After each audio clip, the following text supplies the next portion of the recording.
Dat de sector het rekken is, docht ook wel blikken uit de cijfers. Zonder het uitbreken van de coronacrisis is een vierde pad van de baan verlengen. De sector vindt dat ze vierten worden. Omdat wij als toerismesector in vergelijking komen met het openbaar vervoer en met de luchtvaart, de verruimingen die binnen nou wel. Maar daar kunnen we eigenlijk nog maar een hele lichte periode van profiteren. Omdat hoogseizoen is eigenlijk van april tot en met oktober.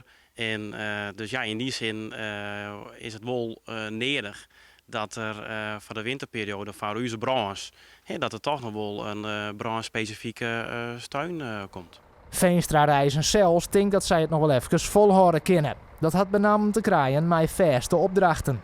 Wij gaan wel de geluk hebben dat wij gedurende de periode vers werk hebben. En dat we daarmee onze versichauffeurs die wij in dienst hebben, dat die hun uren gewoon maken hebben. Dus ja, maar we hopen natuurlijk wel dat we snel weer naar de normale tijden gaan. En dat we weer volop met alle bussen die we hebben elke dag weer op paard binnen.